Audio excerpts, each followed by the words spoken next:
The night we buried my husband, I honestly thought the worst part of my life was behind me. But less than a day later, everything I believed about family started to fall apart. It all began when I told my son that Richard had left me $9 million, and by the end of that week, my daughter-in-law was standing in my living room with a lawyer, telling me I wasn't capable of handling my own life, and that was just the beginning. My name is Evelyn Harper, and the day I laid my husband to rest, I believed I had already faced the hardest moment, but I was wrong. After everyone left the funeral, I came back to our silent house. I couldn't bring myself to sit in the living room with all those sympathy cards piled up, so I sat alone in the kitchen. I was still in the black dress I had bought just a week before, and it felt so strange how a simple piece of clothing could suddenly mark the end of a 40-year marriage. Just before 6, our lawyer, Mr. Lane, called and said he wanted to stop by. I didn't even have the energy to argue, so I told him to come. When he arrived, he seemed uncomfortable, shifting his briefcase back and forth like he wasn't sure if he should say, "Congratulations," or "I'm sorry." He opened a thick folder and explained that Richard had left an estate worth over $9 million in investments, the house, and even some things I had never known about. I just stared at him. Richard never acted like we had that kind of money. He wore the same old shoes, drove his beat-up truck for 20 years, and sometimes argued about spending too much on groceries. My chest was so tight I could hardly breathe. The lawyer kept talking about papers and accounts, but none of it made sense. All I could think was, why didn't Richard tell me? Why did I spend nights worrying about his medication bills while he was hiding all this? After Mr. Lane left, I sat in the dark kitchen, staring at that folder, feeling nothing but numb. Around 9, I picked up the phone and called my son, Michael. I don't know why I felt I had to tell him right away, maybe because the weight of the secret was too heavy to carry alone. He sounded tired, like he'd been expecting my call. I told him Richard had left us more money than I could ever imagine, and that, maybe, finally, we could take that trip to Oregon to scatter Richard's ashes like he had always wanted. Michael was quiet for a long time before saying, "That's a lot to take in, Mom." I asked if he could come the next day to help me go through Richard's things. He said he'd try, but when I hung up, the house felt colder, emptier. I even tried to make myself a sandwich, but I couldn't eat. I just sat in the recliner, staring at our wedding photo, wondering what else Richard might have kept from me. Near midnight, Michael sent me a text. "Congrats, Mom. We'll figure things out." No heart, no call to see if I was okay sitting alone in the house, just words on a screen. I read them again and again, and for the first time since the funeral, I cried not just for Richard, but because I knew this money was about to change everything between me and my son, and not in a good way. The next morning, I woke before sunrise with Michael's message still stuck in my mind. It felt so cold, so unlike him. To keep myself busy, I wrote a grocery list and went shopping. I bought little things I hadn't let myself buy in years: fresh berries, good coffee, telling myself that if Richard was gone, maybe I could finally stop counting every dollar. When I came home, I found a voicemail from Michael. He said he and Clara, my daughter-in-law, would be coming over for dinner. He didn't ask if I was ready, just told me what time they'd arrive. A part of me bristled at that, but I set the table for 3 anyway and took out a roast. Cooking gave me something to do besides think. At 6, they pulled into the driveway. I watched from the kitchen window. Clara kept her eyes down until Michael said something to her. When they came inside, she gave me a quick, stiff hug. It didn't feel like comfort, it felt like an obligation. I tried to act like I didn't notice Clara's stiffness and offered them some wine, but she quickly shook her head and asked for water instead. We sat down to dinner, and I found myself doing most of the talking. I told them about Mr. Lane, the lawyer, and how overwhelmed I felt after finding out about Richard's estate. Michael just nodded here and there, barely eating anything, while Clara kept sneaking glances at him, almost like she was waiting for him to speak up. After I cleared the plates, Michael finally cleared his throat. He said there was something important he needed to ask. My stomach dropped, because I already knew it was about the money. I tried to smile, but inside I felt nervous. He told me his construction business had been in trouble ever since the pandemic. He said he'd been doing everything he could to keep his workers employed, but now he couldn't even make payroll. His voice cracked a little when he said he was at the end of the line. I asked how much he needed, and he hesitated before saying, around $200,000. The number hit me like a punch. It was so big, it almost didn't feel real. I glanced at Clara, and the look on her face wasn't one of worry, it was tight. Almost resentful, like she thought I was holding out on them. Michael promised he'd pay it back, that he wouldn't let me down, and I wanted to believe him. But all I could think about was how quickly money disappears once you start handing it out. Still, he was my son. I couldn't stand the thought of him losing everything, so I went into the study, pulled out my checkbook, and wrote him a check for $50,000. I told him it was to get him through the next month and that we could talk about more once I had time to go through the rest of the finances. When I handed it to him, his shoulders sagged in relief, and for a brief second, I saw the little boy he used to be, the one who ran into my arms after scraping his knees at school. But Clara didn't thank me.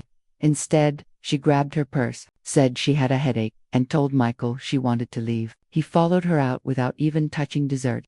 I just stood there, watching them drive away, wondering how doing what I thought was right could feel so wrong. An hour later, while I was putting leftovers into containers, my phone rang. It was Michael. His voice sounded strained, like he'd been fighting with Clara. He said she wanted to have a serious conversation with me about the future, and that she was planning to talk to someone for legal advice. I froze. It hadn't even been 24 hours since I told them about the inheritance, and already lawyers were being mentioned. I asked if he agreed with her, but he didn't answer. He just mumbled that he was tired and that we'd talk later, then hung up. I sat on the couch, staring at the family photo we'd taken 5 years earlier, back when Richard was still healthy. We were all smiling then, like nothing could ever break us apart. Now, everything felt like it was unraveling, grief twisting into suspicion, love turning into something ugly because of money. My hands shook so badly, I had to put the phone down. That night, I couldn't shake the thought that telling Michael about the inheritance had been the first mistake in what was about to become the worst chapter of my life. The next morning, I woke up feeling like my chest was filled with stones. No matter how hard I tried to distract myself, my mind kept going back to Michael's call and the cold way he sounded. I told myself maybe this was just Clara being dramatic. Maybe she was anxious and didn't know how to express it. But deep down, I knew something between us had shifted. I spent the morning pacing the house, cleaning out cabinets I hadn't opened in years, pulling down old photo albums, desperate to remind myself that this family had once been about love, not fear or money. But just before noon, I couldn't take the uncertainty anymore. I picked up the phone and called Michael. I told him I wanted to see them face to face, to clear the air before things spiraled any further. He sounded hesitant, like he wished I hadn't called, but he finally agreed and told me to come by around 3. I almost canceled at the last minute because my hands were shaking so badly I could barely hold my purse. But I forced myself into the car, telling myself over and over, stay calm. No matter what happens, he's still your son. You love him. When I pulled into their driveway, my heart sank. Clara's car was parked at a strange angle, like she had jumped out in a hurry. My stomach dropped, and I suddenly had this sinking feeling that something bad was waiting for me inside. Michael opened the door before I even had a chance to knock. He didn't smile, didn't hug me, just stepped aside so I could walk in. Inside, Clara was sitting stiffly on the couch beside a tall man in a dark suit. He wasn't even pretending to look casual. Michael gestured awkwardly and said, "Mom, this is Jordan Reed. He's an attorney who specializes in elder law." For a second, I couldn't even process the words. They sounded so out of place, like the setup to a cruel joke. Clara avoided my eyes, twisting her wedding ring around and around. My knees felt weak, so I sank into the nearest chair. Jordan cleared his throat and began explaining in a calm, professional voice. He said he'd been consulted to help safeguard my finances, and that because of my age and the recent loss of my husband, it would be best to set up a co-management arrangement. He made it sound like routine paperwork, but my ears started burning and my vision narrowed. I turned to Michael and asked if he really thought I couldn't handle my own money. He didn't answer right away, just rubbed his face like he was ashamed. Finally, Clara spoke up. She said she'd read about scams that target widows, and she couldn't forgive herself if she didn't protect me.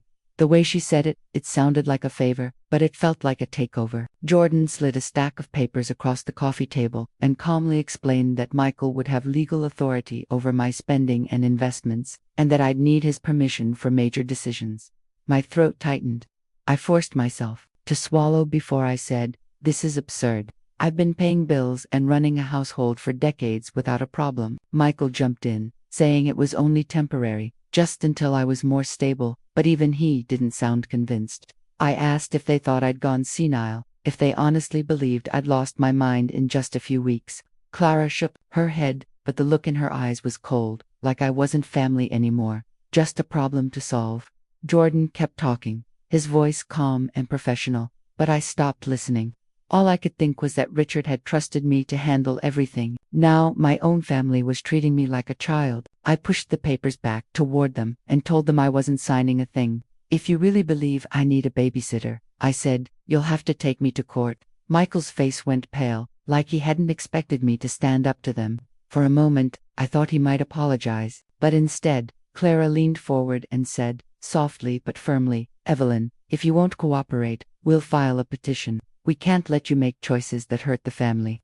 The threat in her voice was clear as day, and my heart pounded, so hard I thought it might burst. I stood up, telling them if they wanted a fight, they'd get one. Michael reached for my arm as I turned to leave, but I pulled away, and he didn't try again. On the drive home, I replayed every word, every look. Somewhere along the way, I had stopped being their mother and had become an obstacle.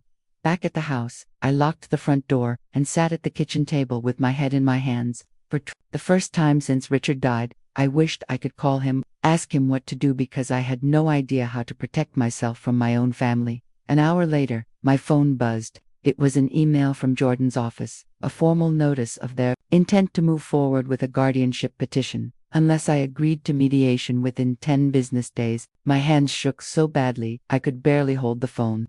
The next morning, I sat at the table staring at the printed email, reading it over and over, as if the words might change, but they didn't. My son and daughter-in-law were prepared to drag me into court, to paint me as some confused old woman who couldn't be trusted with her own life. I thought about calling Michael, about begging him to stop before things went any further. I wanted to call Michael and beg him to stop this madness before it went any further, but something inside me felt too raw, too fragile to risk hearing his voice. Instead, I dialed Harold, Richard's oldest friend, the man who'd known him long before I came along. When Harold walked in, he didn't bother with pleasantries. He just sat across from me, his face calm but serious, and waited. I slid my phone across the table so he could read the email. His mouth tightened into a flat line as his eyes moved over the words. When he finally looked up, all he said was, Evelyn, you need a lawyer. Hearing that, I felt something collapse inside my chest, like the last thread of hope I'd been clinging to had finally snapped. Harold gave me the name of an attorney, Priya Patel. He said she was sharp, steady, and not easily intimidated. He even promised to call her himself so I wouldn't have to explain everything twice. After he left, I sat there for a long time, thinking about Michael. How many times had I made excuses for him? I told myself it was because he'd had a rough childhood, because he'd struggled to find his place, because Richard had always been harder on him than maybe he deserved. I thought about the night Richard died, how Michael had barely made it to the hospital in time, how he'd stood awkwardly at the foot of the bed, not knowing what to say.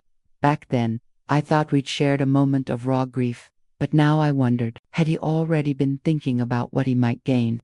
Around noon, the phone rang. A reporter.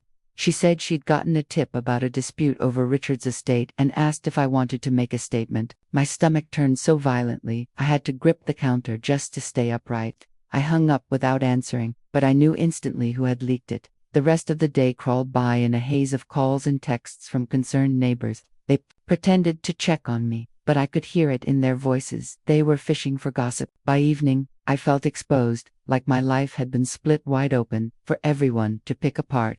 That night, I called Priya's office. Her assistant said she could see me the very next morning. I barely slept, tossing and turning, replaying every image of Michael and Clara sitting with that lawyer, talking about me like I was nothing more than a liability. When the sun came up, I forced myself to get dressed and drive downtown, even though my nerves made me feel sick. Priya was younger than I expected, maybe early 30s, but her eyes were steady, and her presence calmed me instantly.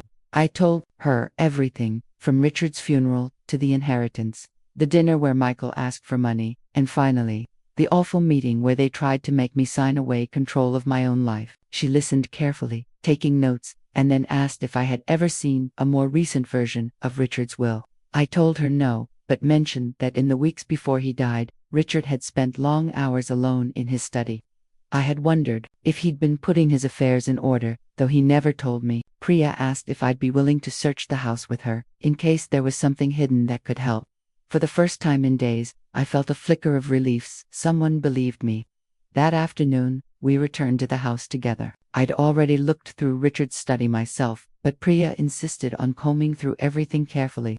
After nearly 2 hours, she pulled a small locked metal box from the back of the bottom file drawer. My hands shook as I spun the combination, but the lock finally clicked open. Inside was a yellow envelope sitting on top of old insurance papers. Priya opened it and scanned the pages inside. Her brow furrowed as she read, and then she looked up. It was an unsigned draft of a new will, dated just 3 weeks before Richard died. In this version, 70% of everything went directly to me. 20% would go into a trust for Michael Boot, only if he was actively taking care of me. And 10% was allocated to Clara, but only if she stayed married to Michael. My breath caught in my throat. It was the first proof I'd ever seen that Richard might have suspected trouble after he was gone. Priya said it wasn't legally binding without a signature, but it could still be used to challenge the story Michael and Clara were trying to build about me being incapable. I didn't know whether to feel relieved or shattered. Relieved, because I finally had something that showed Richard trusted me.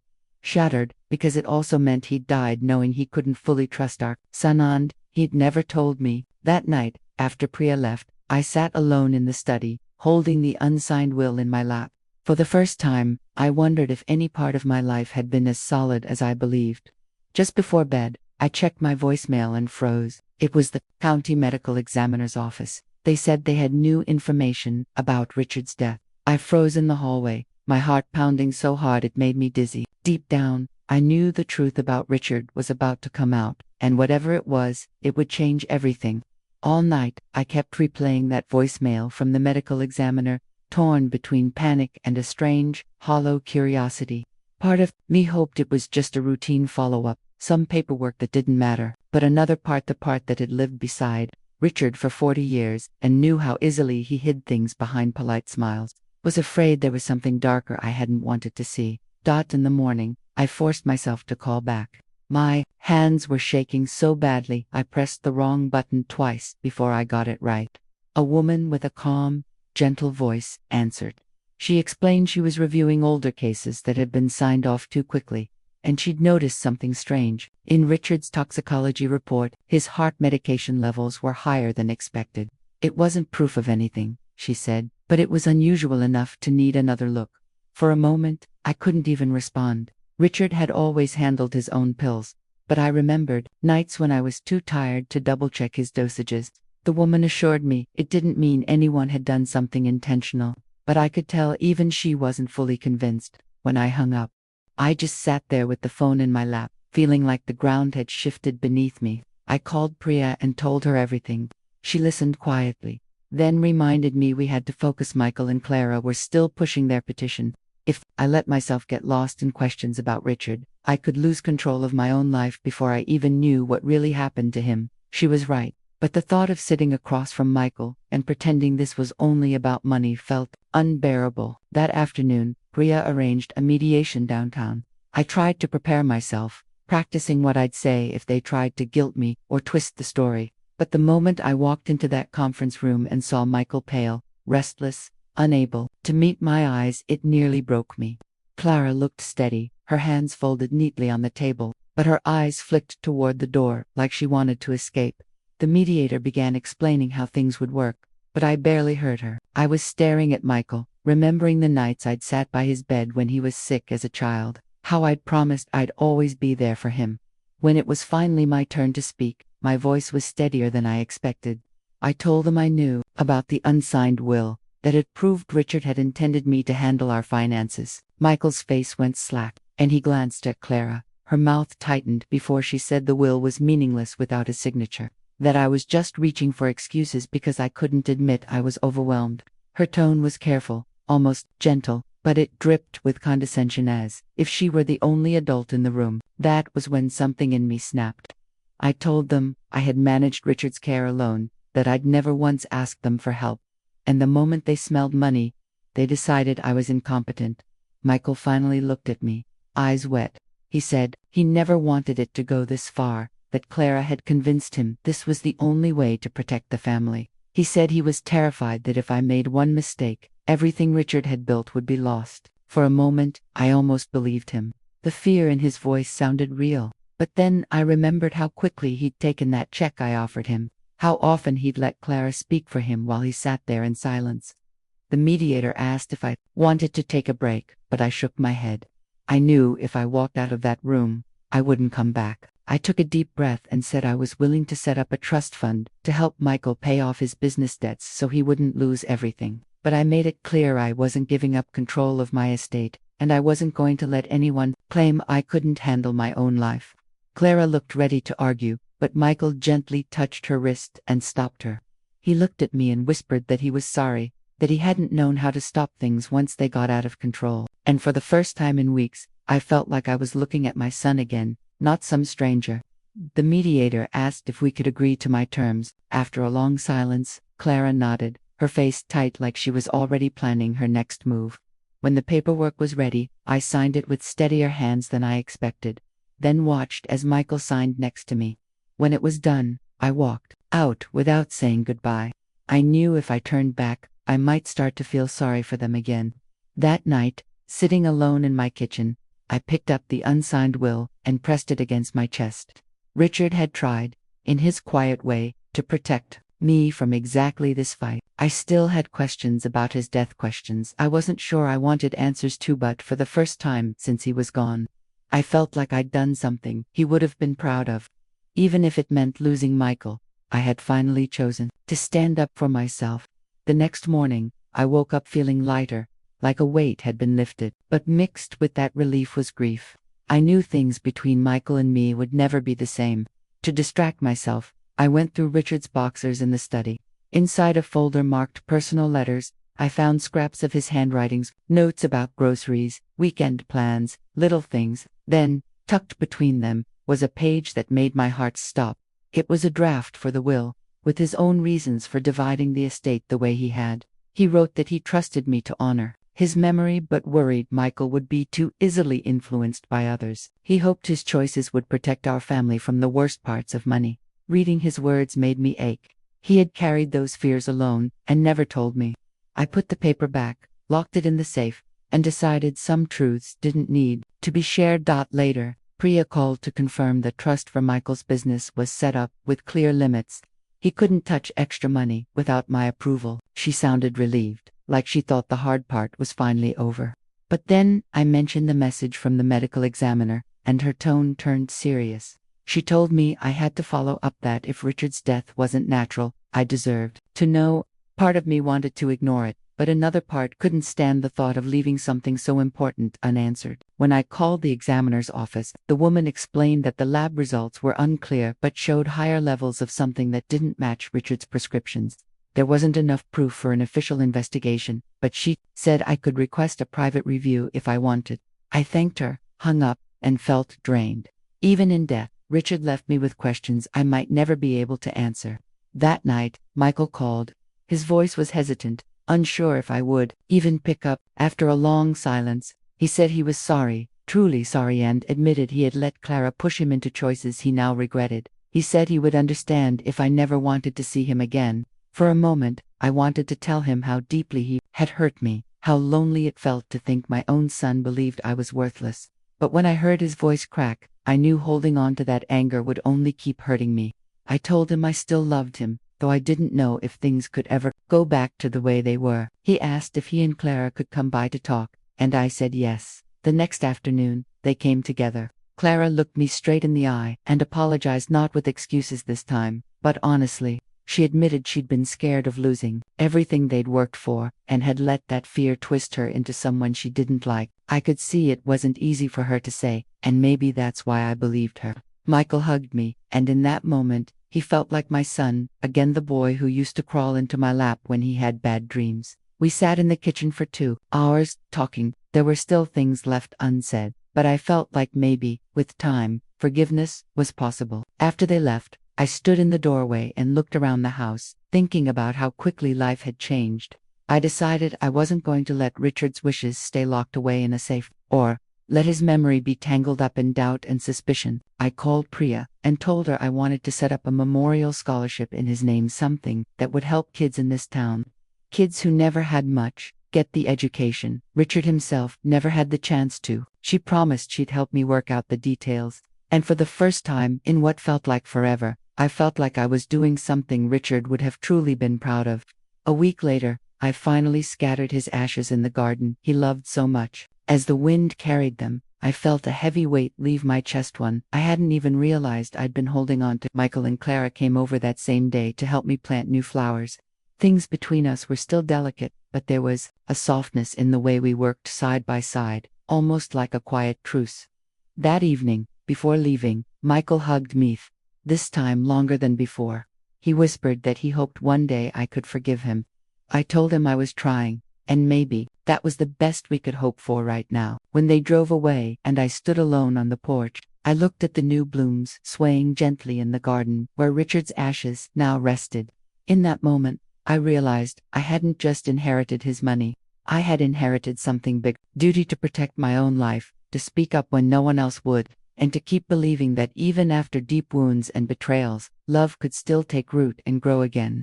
That's today's story. If it touched you, leave a like and subscribe.